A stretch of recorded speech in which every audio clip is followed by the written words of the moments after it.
તમામ ટ્રાફિક નિયમોનો ભંગ કરતા જોવા મળ્યા હતા। વીટીવી ન્યૂઝના કેમેરામાં લોકો ડિવાઇડર કૂદીને જીવ જોખમમાં મૂકીને બીઆરટીએસના કોરિડોરથી જઈ રહ્યા હોય તેવા દ્રશ્યો કેદ થયા હતા। અમદાવાદમાં હેલ્મેટ 4 રસ્તાથી નારણપુરા એઈસી જવાના બીઆરટીએસના રોડ પર ટુ વ્હીલર ચાલકો 3 સવારી કરીને રોંગ સાઇડમાં જતા હોય તેવા વીડિયો પણ સામે આવ્યા હતા। વીટીવી ન્યૂઝે લોકો સાથે વાત કરતા તેવું પણ જાણવા મળ્યું હતું કે અહીં કોઈ ખોદકામ ચાલી રહ્યું હોવાથી રસ્તો બંધ હોવાથી ડિવાઇડર કૂદીને જવું પડી રહ્યું છે।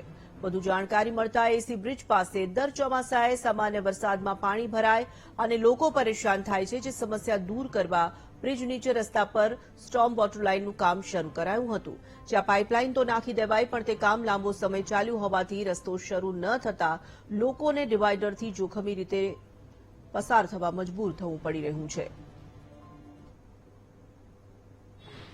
જવું છે સાહેબ તો શું કરા, રસ્તો બંધ છે આગળ, બ્રિજ પરથી બી જઈ શકો છો પણ આ લાંબીને પડી જાય ત્યાં ઘૂમીને આવવું પડશે। આ શોર્ટકટ પડે એમ, શોર્ટકટમાં જીવ જોખમમાં ના મુકાય, જોખમમાં જ મુકાય, જોખમમાં જ મુકાય છે। નિયમ તોડાય, નિયમ નહીં તોડાય, આરટીઓ જે નીતિ નિયમ બનાવ્યા ટ્રાફિકના નિયમો એ તોડાય, હા, ના તોડાય, આપ તોડશો હવે નહીં તોડશે સાહેબ।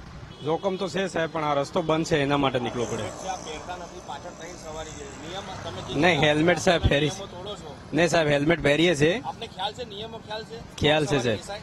3 સવારી ના બેસે સાહેબ, એને ખાલી અહીંયા બીઆરટી બસ સ્ટેન્ડમાં જ બેસાડી છે। આ હેલ્મેટ બી નથી પહેર્યું, હેલ્મેટ અત્યારે પહેરવાનો જ છું સાહેબ। અને આપ રોંગ સાઈડમાં આવી રહ્યા છો, અકસ્માત થાય, આ બે જણનો જીવ ને આપનો જીવ એ વાત તો સાચી છે, પણ આ રસ્તો બંધ છે એના માટે આવવું પડશે, બાકી બીજું કઈ તમને બીક નથી લાગતી? જીવ જતો રહેશે લાગે છે તો બી આપ બેઠા છો? અમે પણ આ રસ્તો બંધ છે એના માટે આ બાજુ આવવું પડશે સાહેબ, બરોબર? પછી આ બાજુ છે ત્યાં બાજુ ફરીને પછી આવવું પડશે એના માટે। જીવ તો બચી જાય ને? જીવ તો બચી જાય સાહેબ, એ વાત સાચી, પણ આ રસ્તા માટે ક્યાંક રાહ જોતું હોય, એ વાત તો સાચી જ છે સાહેબ, એ વાત સાચી છે, એ નિયમ ગુનો છે અમારો, બરાબર?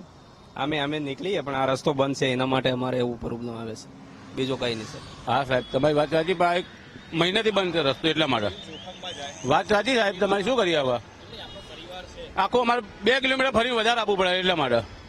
પણ જીવથી વધારે છે। વાત તો તમારી બધી સાચી છે, પણ શું કરીએ હવે? નોકરીનો ટાઈમ થઈ ગયો એટલા માટે।